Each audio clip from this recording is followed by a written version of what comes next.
오늘 하나님께서 우리에게 주시는 말씀은 열왕기하 2장 1절에서 14절까지 말씀입니다. 저와 여러분이 같이 읽도록 하겠습니다. 여호와께서 회오리바람으로 엘리야를 하늘로 올리고자 하실 때에 엘리야가 엘리사와 더불어 길갈에 나가더니 엘리야가 엘리사에게 이르되 청하건대 너는 여기 머물라 여호와께서 나를 베델로 보내시느니라 하니 엘리사가 이르되 여호와께서 살아계심과 당신의 영혼이 살아있음을 두고 맹세하노니 내가 당신을 떠나지 아니하겠나이다 하는지라. 이에 두 사람이 베델로 내려가니 베델에 있는 선지자의 제자들이 엘리사에게로 나와 그에게 이르되 여호와께서 오늘 당신의 선생을 당신의 머리 위로 데려가실 줄을 아나이까 하니 이르되 나도 또한 아노니 너희는 잠잠하라 하니라. 엘리야가 그에게 이르되 엘리사야 청하건대 너는 여기 머물라 여호와께서 나를 여리고로 보내시느니라. 엘리사가 이르되 여호와께서 살아계신과 당신의 영혼이 살아있음을 두고 맹세하노니 내가 당신을 떠나지 아니하겠나이다 하니라.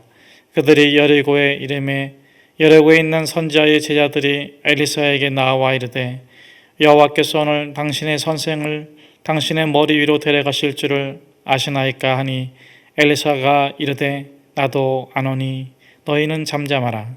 엘리야가 또 엘리사에게 이르되 청하건대 너는 여기 머물라 여호와께서 나를 요단으로 보내시느니라 하니 그가 이르되 여호와께서 살아계신과 당신의 영혼이 살아있음을 두고 맹세하노니 내가 당신을 떠나지 아니하겠나이다 하는지라. 이에 두 사람이 가니라. 선지자의 제자 50명이 가서 멀리 서서 바라보매 그 두 사람이 요단가에 서 있더니 엘리야가 겉옷을 가지고 말아 물을 치매 물이 이리저리 갈라지고 두 사람이 마른 땅 위로 건너더라. 건너매 엘리야가 엘리사에게 이르되 나를 내게서 데려감을 당하기 전에 내가 내게 어떻게 할지를 구하라. 엘리사가 이르되 당신의 성령이 하시는 역사가 갑절이나 내게 있게 하소서 하는지라. 이르되 내가 어려운 일을 구하는도다. 그러나 나를 내게서 데려가시는 것을 내가 보면 그 일이 내게 이루어지려니와 그렇지 아니하면 이루어지지 아니하리라 하고 두 사람이 길을 가며 말하더니 불수레와 불말들이 두 사람을 갈라놓고 엘리야가 회오리바람으로 하늘로 올라가더라. 엘리사가 보고 소리 지르되 내 아버지여 내 아버지여 이스라엘의 병거와 그 마병이여 하더니 다시 보이지 아니하는지라. 이에 엘리사가 자기의 옷을 잡아 둘로 찢고 엘리야의 몸에서 떨어진 겉옷을 주워 가지고 돌아와 요단 언덕에 서서 엘리야의 몸에서 떨어진 그의 겉옷을 가지고 물을 치며 이르되 엘리야의 하나님 여호와는 어디 계시나이까 하고 그도 물로 치매 물이 이리저리 갈라지고 엘리사가 건너니라. 아멘. 오늘 본문의 메시지는 믿음은 역전이다 하는 것입니다. 믿음을 가진 사람은 운명을 역전시킵니다. 실패에서 성공으로 죽음에서 영생의 삶을 누리게 됩니다. 또한 자신의 소명과 사명을 다하지 못하는 삶에서 자신의 소명과 사명을 다하는 위대한 삶으로 자신의 삶을 역전하여 이끌어 갑니다. 오늘 그 본문의 주인공이 엘리사입니다. 엘리사는 평범한 선지자였습니다. 그런 그가 위대한 선지자 엘리야와 같은 선지자로 거듭나는 장면이 오늘 본문에 있습니다. 사랑하는 여러분, 우리는 그저 평범하고 자연스럽고 또는 하루하루 안전하고 행복한 삶을 원합니다. 우리는 그렇게 자연스러운 삶을 살아감으로써 일상의 기쁨을 맛보는 것 좋습니다. 그러나 우리가 마땅히 해야 될 비전, 소명, 사명이 있다면 그것을 인식하고 그것을 이루고자 하는 꿈이 있다면 그것을 이루지 못할 때 오는 안타까움과 답답함과 무의미함 속에서 하루하루를 살아간다는 것은 그것은 편안함이 아니고 안전함이 아니고 안일함이며 그것은 침울함이고 비극이 아니겠습니까? 우리는 우리에게 주어진 사명을 엘리사처럼 마침내 이루어가는 축복의 삶이 되면 좋겠습니다.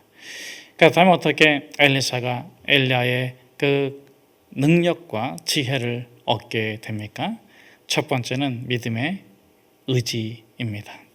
오늘 본문에 보면 엘리야와 엘리사가 길갈에 있습니다. 엘리야가 이제 자신이 그날 하나님께로 올라갈 것을 알면서 엘리사에게 그렇게 말하죠. 너는 여기 머물러 있으라. 하나님께서 나를 베델로 가라고 하신다. 그때 이 엘리사가 뭐라고 말합니까? 하나님의 사심과 당신의 영혼의 사심을 두고 맹세하노니 내가 결코 당신을 떠나지 않겠습니다. 그래서 길갈에서 베델로 옵니다. 그러자 베델에서도 똑같이 엘리야가 엘리사에게 말합니다. 너는 여기 머물라. 하지만 엘리사는 어떻게 합니까? 끝까지 함께 있겠다고 합니다. 자, 그래서 이 엘리야가 다시 여리고로 갑니다. 거기서도 똑같이 엘리야가 엘리사에게 그럽니다. 너는 여기 머물라. 하나님께서 나로 하여금 요단으로 가게 하시는구나. 그러자 엘리사가 포기했습니까? 아닙니다. 끝까지 같이 하겠습니다. 그리고 마침내 요단에게 섰습니다.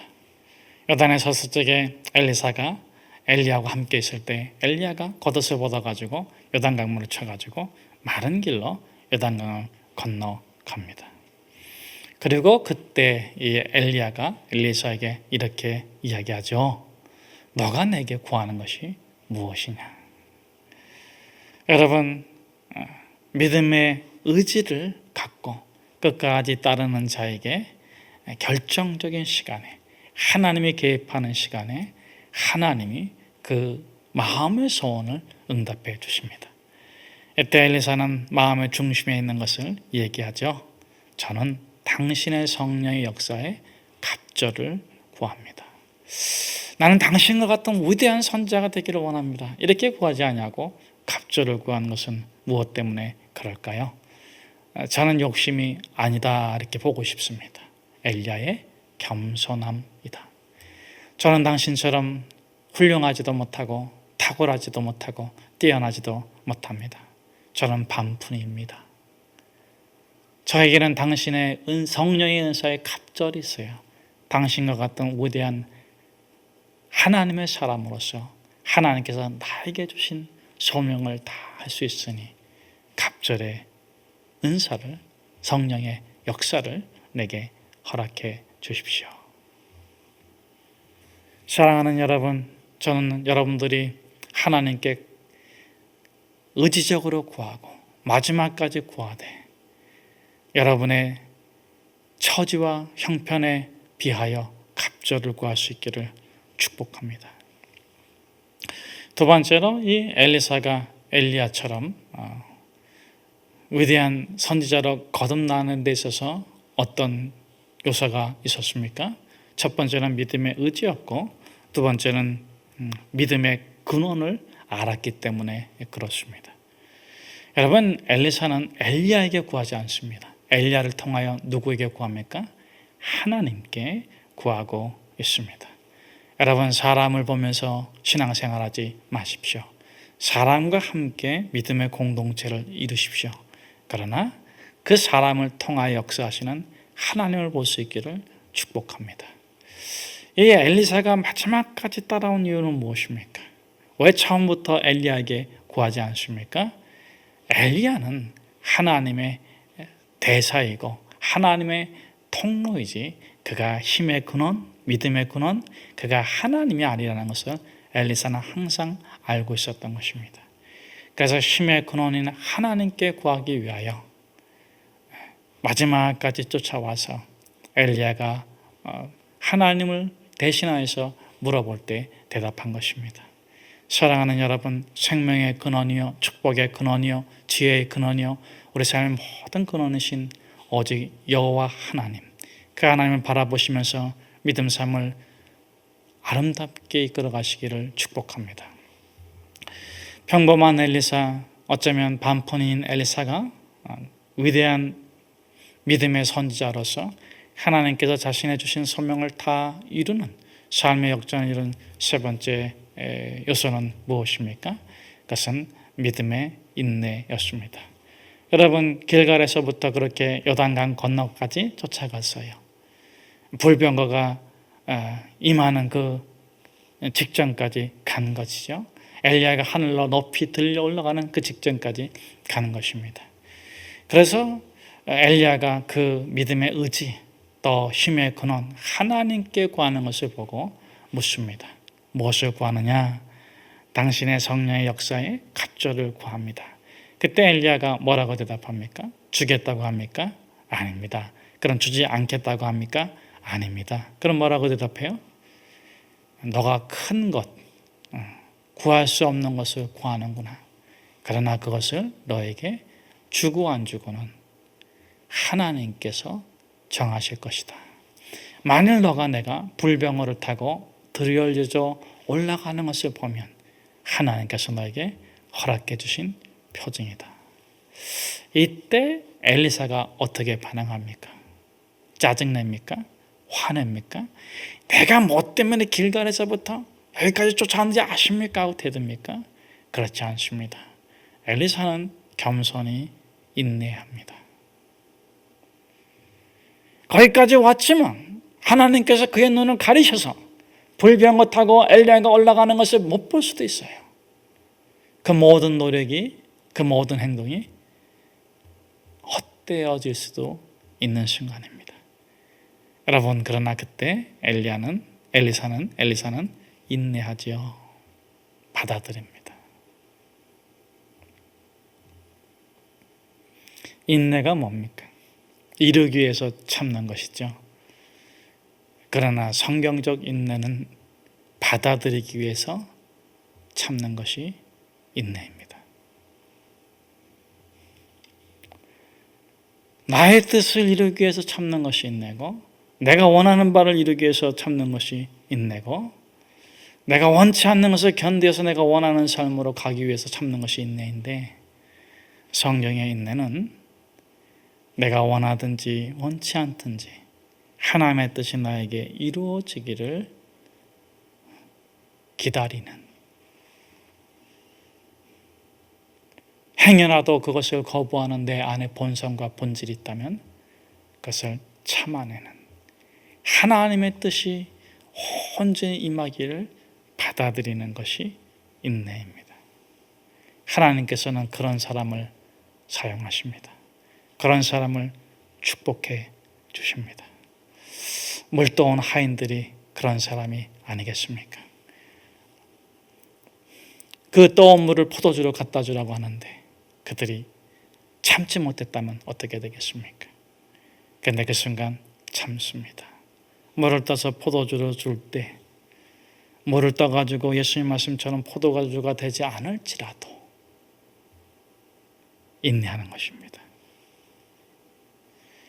오직 예수님의 말씀대로 이루어지기를 바라는 마음으로 물을 떠가지고 포도주라며 주는 순간에 포도가지가 된 줄로 믿습니다. 마지막까지 인내하심으로 하나님의 뜻을 받아들이시는 축복의 사람, 비전의 사람이 되기를 축복합니다. 네 번째로 엘리사가 정말 보통 사람이었고 다혈질의 사람이었고 성격이 나쁜 사람이었어요. 자기가 보기에도 엘리야의 반밖에 안 되는 그런 사람인데 엘리야처럼 하나님의 위대한 사람이 되어서 하나님 주신 소명을 다 할 수 있었던 것은 무엇 때문에 그렇습니까? 믿음의 행동이 있었기 때문에 그렇습니다. 성경 말씀 우리 13절 14절 말씀을 제가 한번 읽어드리도록 하겠습니다. 엘리야의 몸에서 떨어진 겉옷을 주워 가지고 돌아와 요단 언덕에 서서 엘리야의 몸에서 떨어진 그의 겉옷을 가지고 물을 치며 이르되 엘리야의 하나님 여호와는 어디 계시나이까 하고 그도 물을 치매 물이 이리저리 갈라지고 엘리사가 건너니라. 여러분, 믿음의 행동이란 게 뭡니까? 겉옷을 가지고 물로 치는 겁니까? 아니에요. 엘리야의 겉옷을 가지고 물을 치는 겁니까? 그것도 아닙니다. 본문에서 물론 물을 치는 행동을 하고 있죠. 그런데 여러분, 겉옷을 가지고, 자기의 겉옷과 엘리야의 겉옷을 가지고 물을 치면서 이 엘리사가 뭐라고 합니까? 하나님이여 어디 계십니까? 하나님이여 어디 계십니까? 살아계신 하나님, 역사하시는 하나님, 만유의 주이신 우리 주 하나님, 그 하나님은 나의 하나님임을 내가 믿고 행동합니다. 엘리야의 하나님이셨던 것처럼 나의 하나님이 되어 주십시오. 엘리야와 함께 하셨던 것처럼 나와 함께 해주십시오. 엘리야를 지키시고 보호해 주시고 죽음을 넘어서 영생에 이르게 하신 것처럼 그 살아계신 하나님이여, 부족하고 성격 나쁘고 괴팍한 이 엘리사에게도 똑같은 하나님으로 임재하여 주십시오. 엘리야의 하나님, 엘리야의 하나님, 나의 하나님이 되어 주소서. 기도하겠습니다.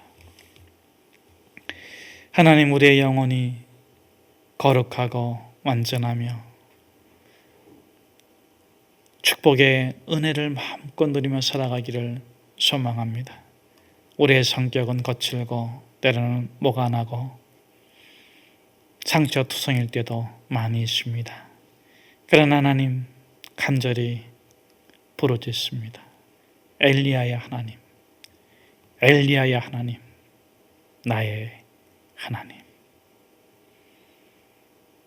하나님과 만난 믿음의 행동으로 우리가 그저 세상 사람들 속에 섞여 살아가는 존재가 아니라 하나님께서 우리에게 허락하신 비전을 아름답게 거룩하게 이루어가는 축복의 사람으로 살 수 있도록 은혜 베풀어 주십시오.